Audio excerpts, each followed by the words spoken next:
My dad was a preacher. I had this image to uphold, but the devil presented this perfect opportunity. Chin didn't look like your typical hustler.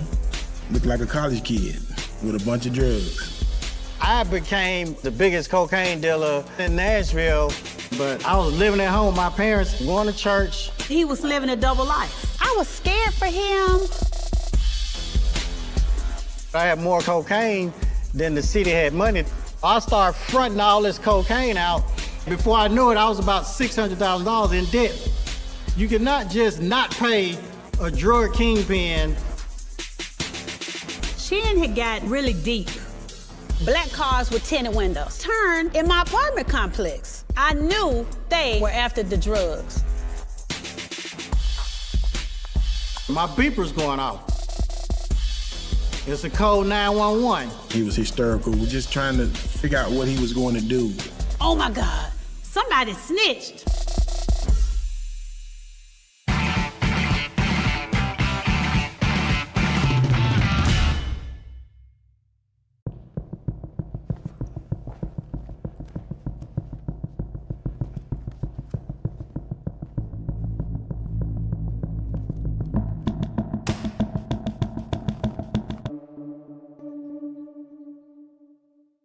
People call me Chin because my biological dad was Nigerian, and my name is Uchende Obadike Uwandiwani, so they just call me Chin for short. I was born and raised in Nashville, Tennessee, around the corner from Dodge City, also known as the Wild Wild West because a lot of people were getting killed, a lot of gunfights. We didn't have a lot of money. Mom was a school teacher. She divorced my biological dad when I was 3 years old, and we moved in with my grandparents. I have an older brother, Waku, and an older sister, Dee. My name is Ebony Wani Sanders, but people call me Dee. By Chin and I being about 18 months apart, I've always been my brother's keeper. As a child, Chin was not a troublemaker. Always a really quiet guy. He has always been everybody's favorite.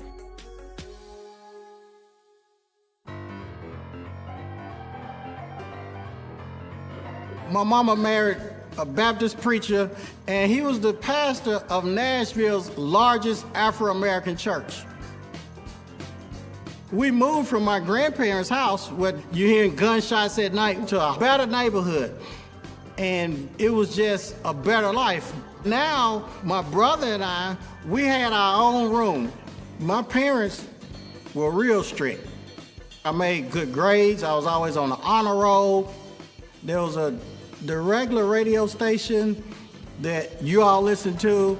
We could not listen to that when we were in the car with my parents. My dad said, that's the devil's music.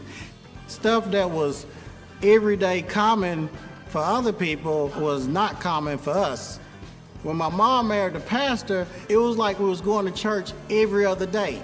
We were at church every time the doors open. I mean, we were there for Sunday school, Wednesday night service. Thursday, we had choir rehearsal. Fridays, we had prayer meeting. Everybody was always watching me, my brother and sister, and they held us to a higher standard than they held everybody else. Preachers didn't make a lot of money, and my mother was a school teacher, so money was a little funny. You know, we grew up typical poor family. We had food stamps. We had the big block of government cheese, the powdered eggs, the powdered milk. The only people that I saw that were successful, that were making money in the neighborhood, were drug dealers. I wasn't understanding it because my dad had a doctorate and my mom had a master's degree, but we didn't have money, and so I wanted to make some money.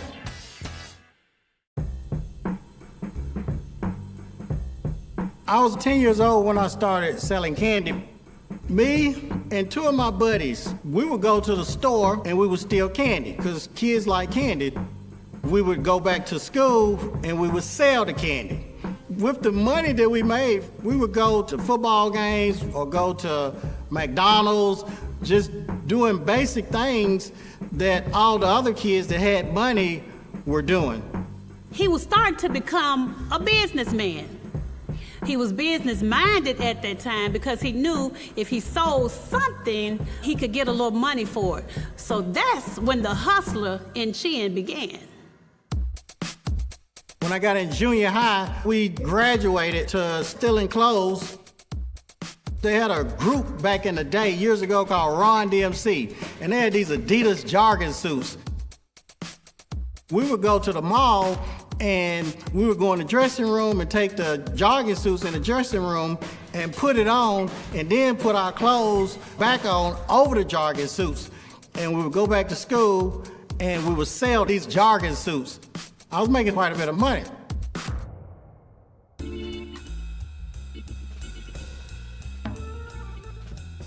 One day, I went to Kmart because I wanted to get these speakers for my car, because if you had a real loud system, it would draw attention, girls would hear it. But these speakers were $200, and I didn't have $200.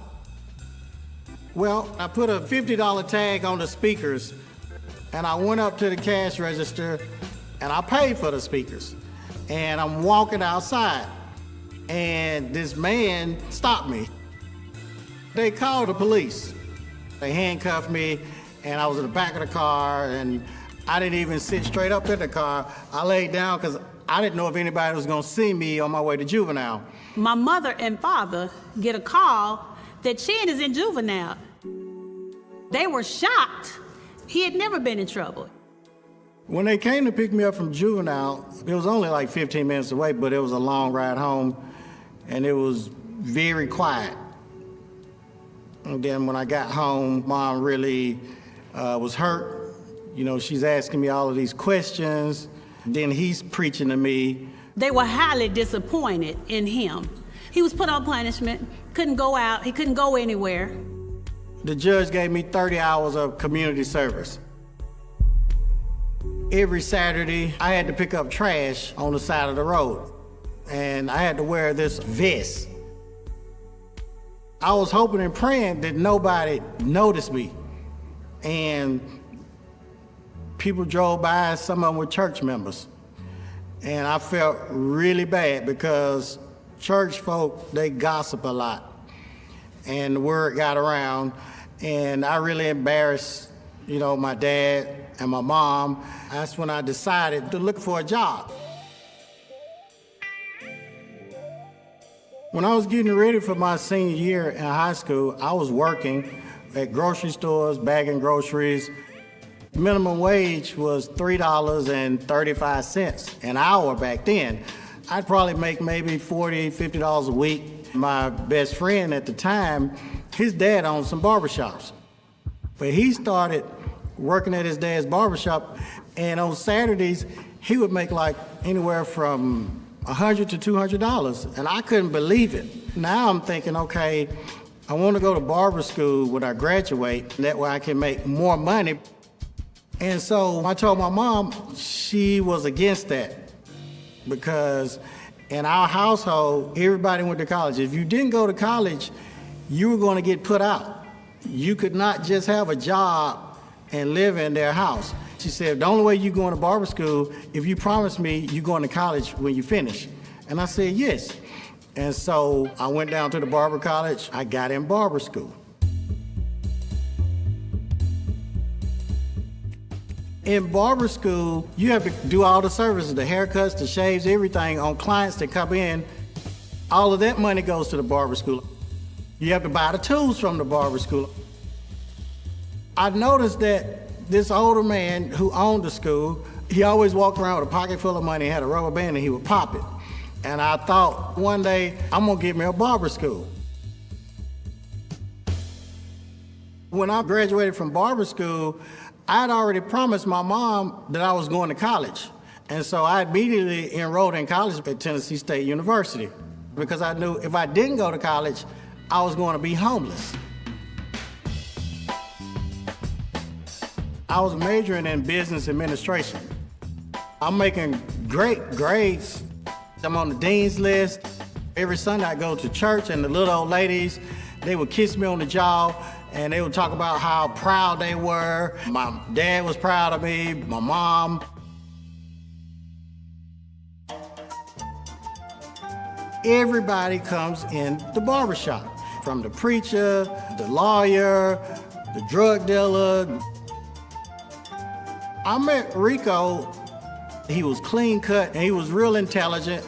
Then sometimes he would get on his phone and he would be speaking in Spanish, a different language. He spoke several different languages. After I cut his hair quite a few times, we became like friends. Rico told me that he was a drug dealer. He asked me if I wanted to make some money. And do you have any friends that sell drugs? And I said, almost all of them sell drugs. And he said, see what they paying for a brick. You know, a brick is a kilogram, 2.2 pounds. So I asked some of my friends what they were paying. My name is Kenneth Cannon. Me and Chin was childhood friends from the age of about 8. We met at the community center playing basketball. He knew I was hustling, and he started asking me what was I getting it for. He said they was paying like $28,000. I went back to Rico. So I'll give it to you for $17,000. Rico told me, I'm gonna give you 2 keys. You can take it to him and sell it and just bring me back $34,000. So I told Kingpin, and he gave me the $56,000. Gave Rico his $34,000. So I made $22,000 like that. That was easy. It's like the devil presented this perfect opportunity. I see 20 vice cars. They were on our tail. I told him to speed up. So he punched it, and then they punched it. I jumped out, and they jumped out of the car and started running after me. My mind is just going crazy.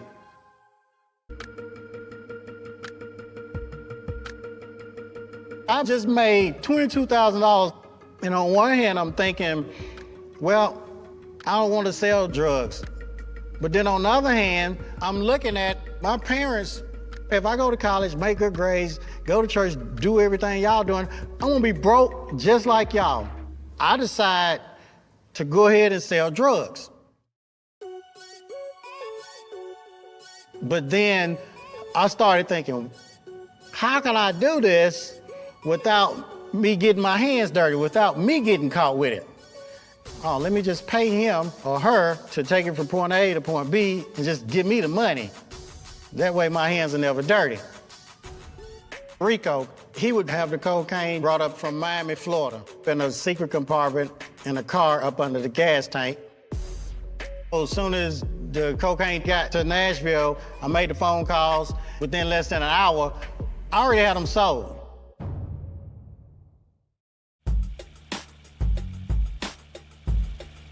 I had a lawn service at that time. I used to use that as my front. And what I mean by front is you disguise yourself as a working person, but you're hustling on the side. I would just cut grass and sell drugs all day. Chin didn't look like your typical hustler, looked like a college kid with a bunch of drugs. I was making about $500,000 every 2 weeks. I'm thinking when I graduate from college, I'll have all of this money and I can invest and live happily ever after. When Chin told me he started selling drugs, I was scared for him. He'd call me every time he was going to make a deal, just in case something happened to him. Hey, I prayed for him being the preacher's daughter, and I hoped that nothing would ever happen to him, and certainly that my parents would never find out.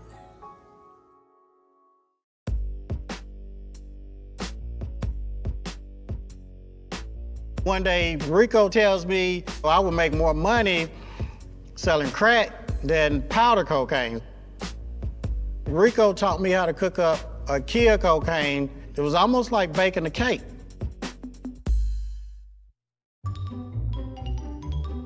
We'd take the powder cocaine and we'd dump it in a mixer, and then we would dump baking soda in there, and we would blend it up, put some water in it, and then we'd put it in a pan.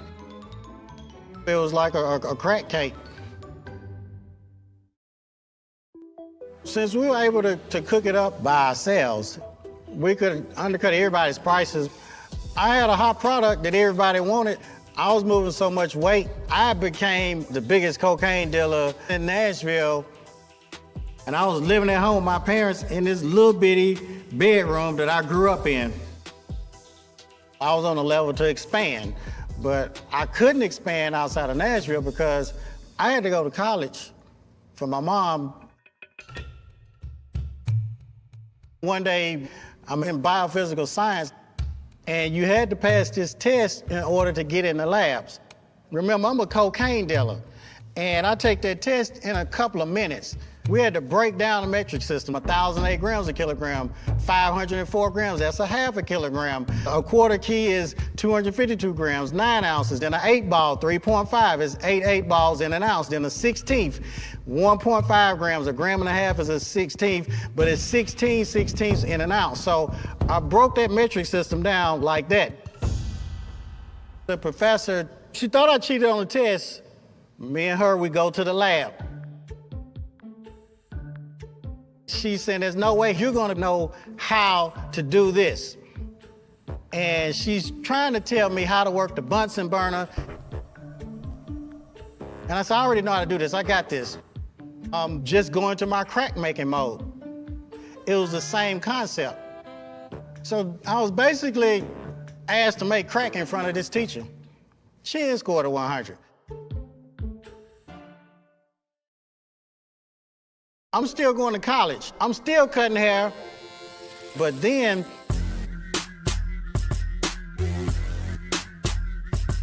Saturday night, I could go to the strip joints, go to the back room, do whatever I wanted, make it rain, doing all kind of crazy stuff, and then in church Sunday morning.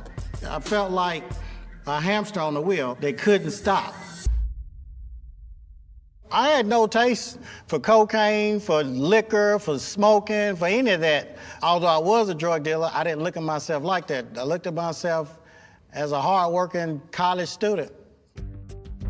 I was making so much money, I would go to hotels to count the money because I didn't want my mom to bust in my room and see if duffel bags full of money, just spread it all over the bed. And on one hand, I was happy. I'll have all of this money, but I looked at that money, I was scared. I knew I was gonna end up in prison or dead because based on the amount of weight that I was moving, I was a bona fide drug kingpin, but I didn't stop what I was doing. I became addicted to the money, the power, the sex, everything.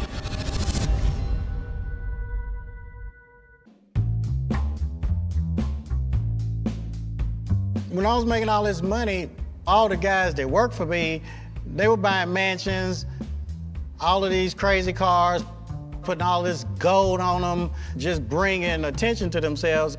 I always flew below the radar, and I would invest in some businesses. I bought the car lot, and then I had a little building to the side where I had my barber shop. The car lot was originally legal. I did not think that it was gonna come into play to help my cocaine operation. Rico, he had the plan. He thought, I got these garages in the car lot, they could just start bringing the cars up and easily remove the cocaine. And then I could put the money back in there to send back down to Miami, Florida.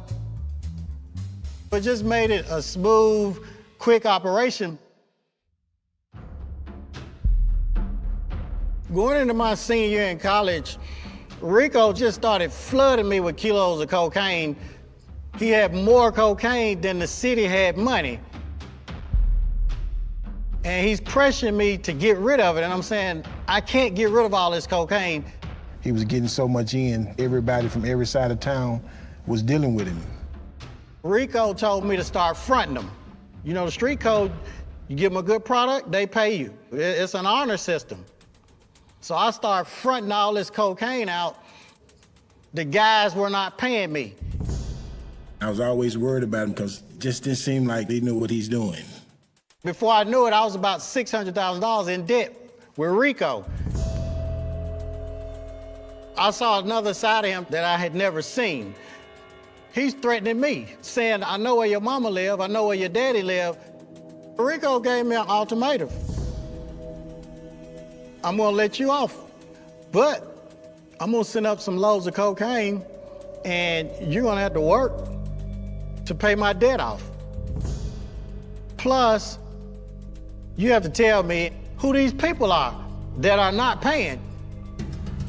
I didn't care about giving up names because on the street code, it wasn't like snitching or giving them up. If you give somebody a product and they don't pay you, that's not right. You cannot just not pay a drug kingpin and walk around like nothing's going on. It took me about maybe a month. I sold all the cocaine. The profits that I would have made, gave it to Rico. I'm scot-free.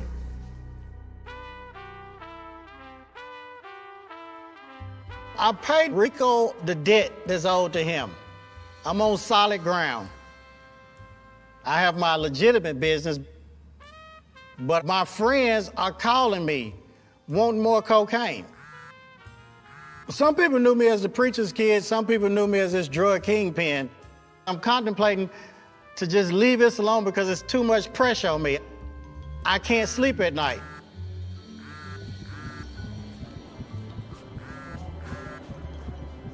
And I would break down in church a lot of times, and they didn't know what I was breaking down for. They thought I just had the Holy Ghost. But I just couldn't quit. I decide to move forward, and the goal is I'm gonna make $1 million, and then I'm gonna walk away from this. Chin had gotten really deep, and he said that he was gonna stop, but he didn't. He kept buying and selling, buying more and selling. One day, Chin calls me and tells me he even started stashing in my apartment.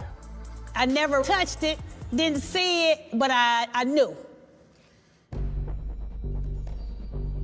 The operation is back booming again.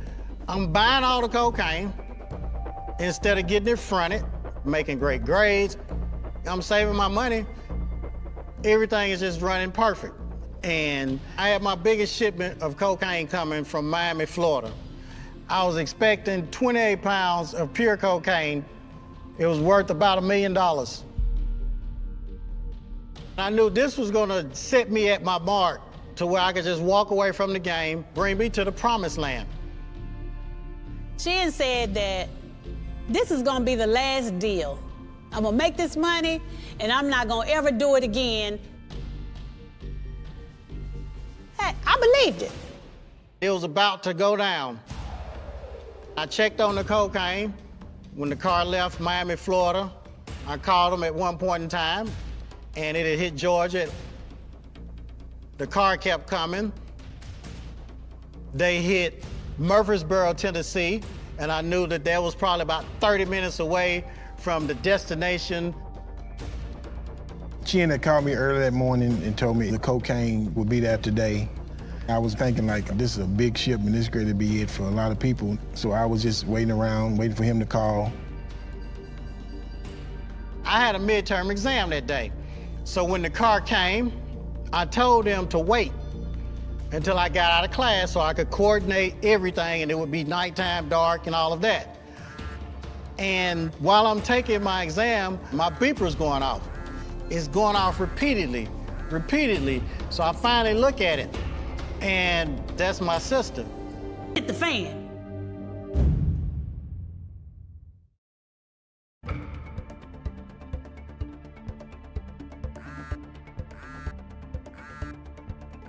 My beeper's going off.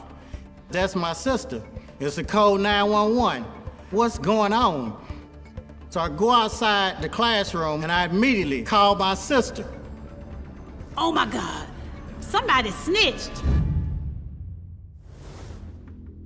I tell Chin, I was driving down the street and I saw this guy who worked for Chin driving at a high rate of speed.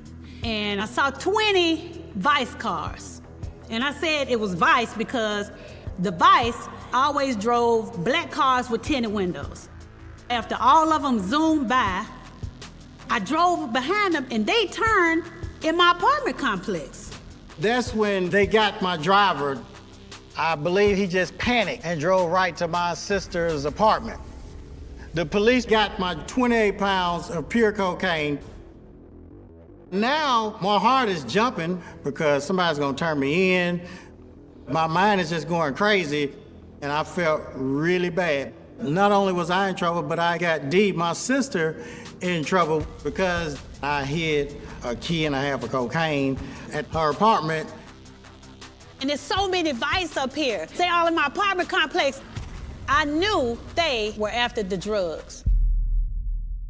I knew I didn't want to go to jail.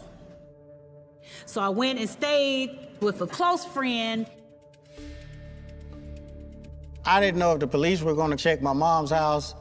I didn't want them to have any connection in what I was doing. And I had money that was owed to Rico. And I got on the phone and I called Kingpin. He was hysterical, just trying to figure out what he was going to do. I got this massive safe in my closet. There was about $250,000 left in that safe. And I had to get that money to Rico. I didn't want any problems, you know, him going to my parents' house, having anything done to them. He said, I need you to go get that. And he said, I need you to bring the money to him. And I was like, okay, I got it. Now, at this point, I'm this little schoolboy. I'm only 5'7", you know, 165 pounds.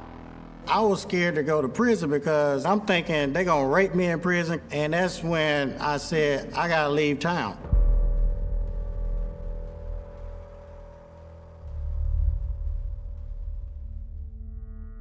I've been hiding out at different places for about 3 weeks. And one time, while I was at my grandfather's house, the phone had rang. And I picked up the phone, and they asked for Chin. It was the authorities.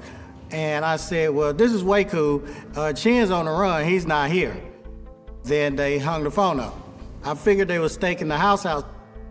So I called my brother, Waku, and I told him to come get me. While we were driving down the street, I noticed that a car was trailing us. And so I told him to speed up. And so he punched it. The police punched it too, and so they were on our tail. I jumped out, and they jumped out of the car and started running after me. So I cut through a couple of alleys, and after I got to the end of one alley, my cousin, he just happened to be driving down the street. And I flagged him down and jumped in the back of his car, and I got away. After I got in the car with my cousin, it was time for me to call my mom. And I could hear it in her voice, like she's crying and really worried. Everything's on the news. She would be begging me, please, Chin, turn yourself in. That's when I called my sister. I didn't want to turn myself in, but he told me that, oh, we're going to get right out. They're just going to give us a bond.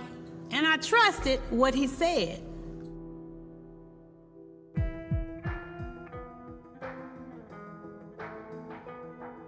Dee and I would go before the judge. I was being charged with conspiracy to distribute cocaine because I was the ringleader.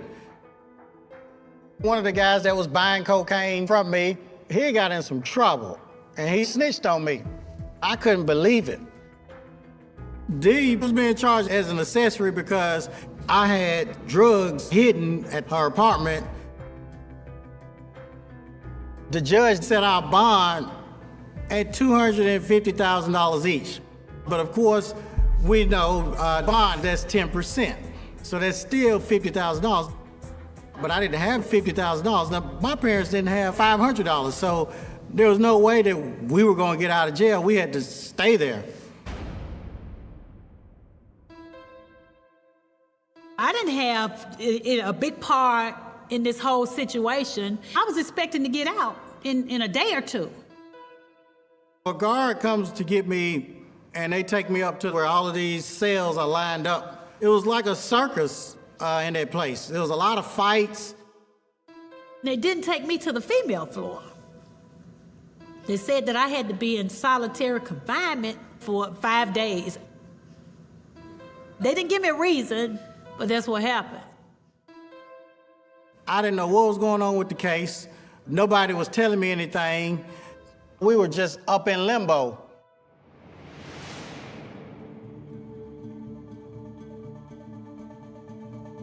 When a female was going home, they say all the way, my name was called, Ebony Wani, all the way. And I was like, woo, you know, I'm going home and somebody has made my bond. When I get downstairs, it wasn't that type of party.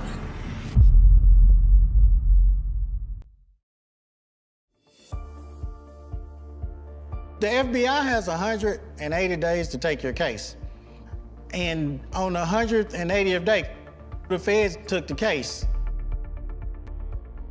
They took us to what they call a federal holding facility.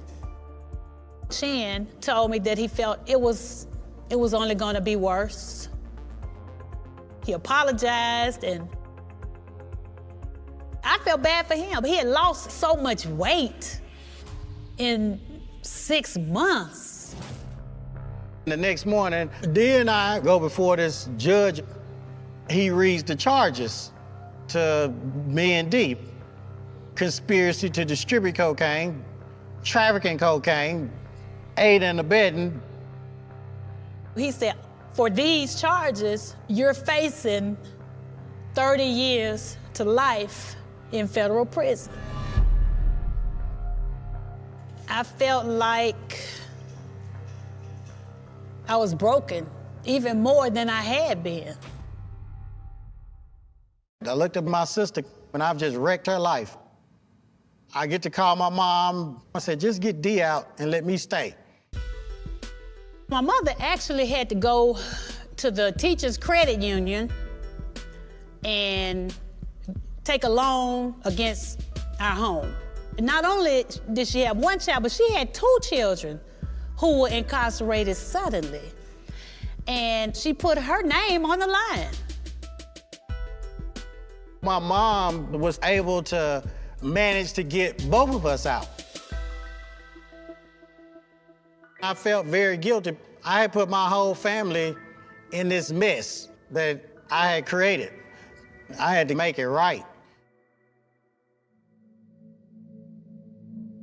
We're back at home. We go back to my dad's church. I felt unwanted at the church. We were looked at differently. We were criminals. I felt worse than being in prison. I didn't even want to go outside and show my face. I just wanted to crawl up under a rock. After that I just kind of laid back. I heard she was looking at 30 years to life. I thought that's a lot of time for just selling drugs. I had to get me and my sister good representation. We need an attorney that never lost a case. But the best attorneys in Nashville, they're wanting $50,000 a piece. I didn't have a dime. My parents didn't have a dime. So I told my mom that I need to make one more run, meaning I need Rico to send me another load, let me coordinate this, and make $100,000, and I'll never do it again. My mom looked me in the eye. Chin, there's only one attorney that's never lost a case, and that's Jesus Christ. And I said, well, here you go with that BS again. And she said, Chin, trust me. And I said, okay, but you're gonna be dead, and I'm gonna be an old man when I come home. Now we have public defenders, and they're probably gonna send us up the river.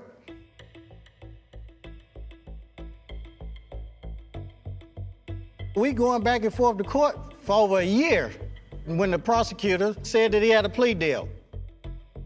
If I plead guilty of selling cocaine, they said, we'll be lenient on your sister. I signed the papers. At sentencing, I'm like, please just give me 5 years. And they said, we have reviewed your case and we have decided that you're sentenced to a year.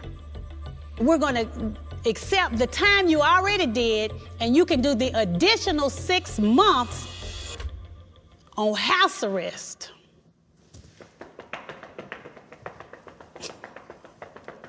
To be expecting 30 years to 6 months on house arrest, it was a miracle. I was extremely grateful that Chan took that deal on my behalf. But then I was worried about Chan. On my sentencing, a lot of character witnesses talked. The judge kind of had his head down. I didn't think he was listening. Then when my dad got up and talked, who was a preacher, it was almost like God got up and started talking. I didn't raise Chin like this. And the judge raised his head up and started looking at my dad and was shaking his head, kind of agreeing with him and listening to him.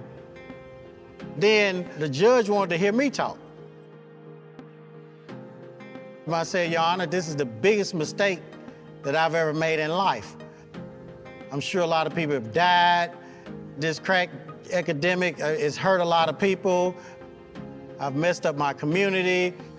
I've been praying to God, asking that you'd give me a second chance. The judge looked at me and he said, you know what, Mr. Wani? I believe I could give you probation and you'd never do another crime in your life. You know, I was smiling inside. He's gonna give me probation. God is real. But then it was like he was a Gemini. He flipped the script. He said, this crack epidemic is worse than a murder. And he just started going on and on, talking about how bad crack cocaine was, how it broke up families. My stomach started turning. My head started pounding. I felt like I was about to pee and duty on myself. And wow, he gonna give me 30 years of life.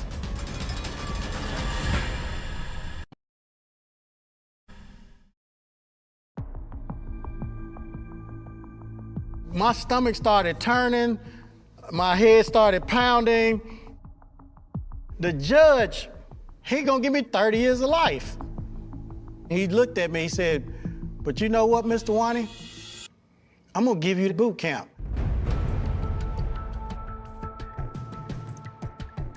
That judge told me boot camp was created for white-collar criminals, not for drug dealers. They only select 200 people a year, and you had to be a first-time offender, non-violent. The judge said, I go there for 6 months, and if I did everything right, I could come back home and be on probation. The weight of the world was just lifted off my shoulders. My mom had broke down. She kept saying, thank you, Jesus.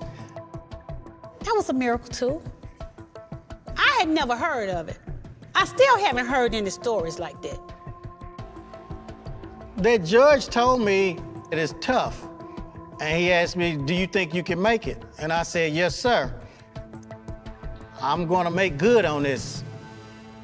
But I wasn't prepared for that boot camp.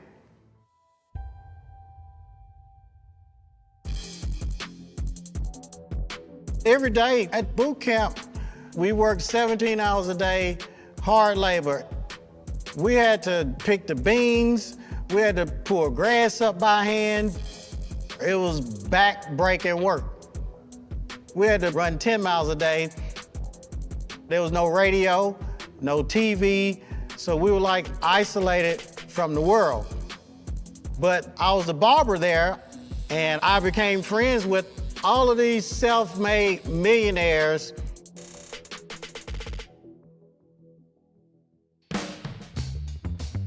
These white-collar criminals, they started teaching me a lot of things about business.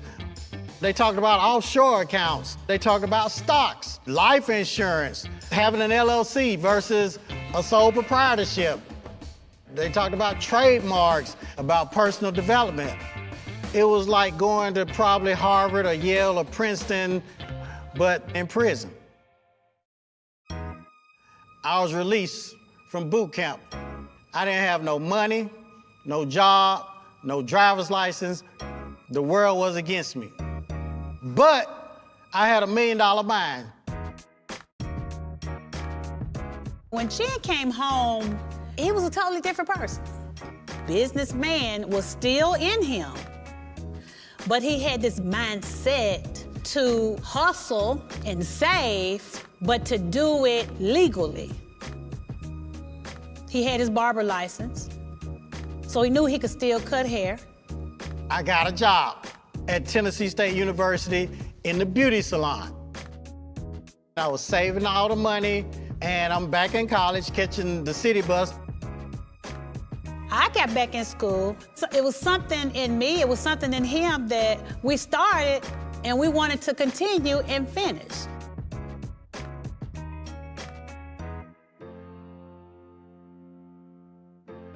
Dee and I, we graduated from Tennessee State University at the same time.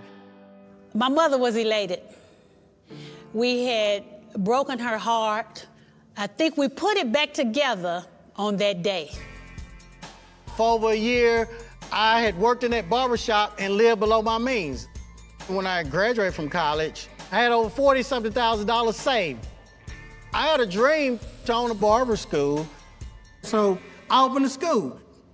Now I'm the youngest barber school owner in the whole United States. I seen Chin get busted.